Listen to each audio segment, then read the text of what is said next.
open the headlight, we use an oscillating tool with a fine-tooth blade. We are going to cut around the entire perimeter of the headlight. We want to stay above the clips and ride this line all the way around the headlight.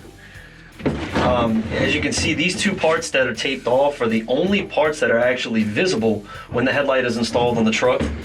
So you want to take care to make sure that this line is clean, but as long as you don't go up into any of these parts, it's not going to show when it's on the bumper. And we're gonna show you how to seal this up properly so it doesn't leak.